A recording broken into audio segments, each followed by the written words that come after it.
Bienvenue sur la troisième étape du Tour de Romandie 2003 entre Moudon et Loëche-les-Bains, 171,3 km avec une arrivée au sommet pour faire enfin une sélection au niveau du classement général.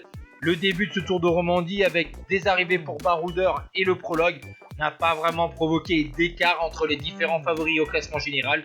Donc on attend avec cette arrivée au sommet enfin des écarts pour enfin voir qui pourrait remporter ce Tour de Romandie. Et donc on a eu une échappée matinale, a été reprise. Ensuite, on a eu deux coureurs de l'équipe milanaise tenter leur chance. Ils ont été repris avant l'ultime ascension du jour. Et on va encore voir cette équipe milanaise à l'avant de la course avec un travail d'information Phonak pour Moos Yekier qui fait partie de cette équipe milanaise. C'est peut-être pour ça qu'il roule à fond. Et c'est surtout pour d'abord lancer un coureur, Francisco Pérez, 31e du classement général, dossard 127. Il est à plus de 1 minute du leader qui a été distancé, l'Italien qui a remporté l'étape il y a 2 jours. Le coureur de la formation Lamprey ne peut pas suivre le rythme des meilleurs dans les ascensions. C'est place maintenant au combat entre les grimpeurs et les rouleurs qui tiennent dans la montagne comme Tyler Hamilton, dont on a vu son équipe travailler au pied de l'ascension. Et ensuite, après l'attaque de Francisco Pérez au milieu de cette ultime montée, Carlos Sastre impose un gros tempo pour son leader Tyler Hamilton. On a aussi Laurent Dufaux de la formation Alessio, vainqueur notamment du Tour de Romandie, mais c'était en 1998. On a un autre Suisse, Alexandre Moss. Sans oublier Jaroslav Popovic qui va réussir à faire la jonction de sa 111 de la formation Landbourg Credit.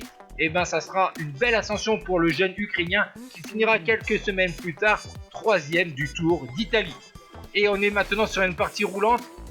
Toujours une belle avance pour Pérez, 20 secondes à 4 km de l'arrivée.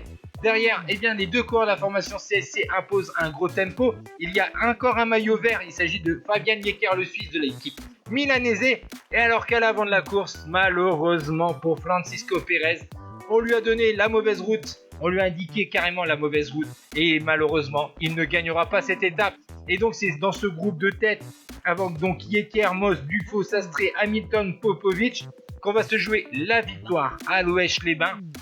On va voir que finalement, parfaitement emmené par Alexandre Moss, tout en puissance, le coureur suisse de la formation Phonak essaye de creuser un écart important sur ce final sur un rouleur comme Tyler Hamilton. Mais Alexandre Moss est débordé par Yekier et surtout par Laurent Dufaux qui a inscrit à nouveau son nom à une étape du Tour de Romandie.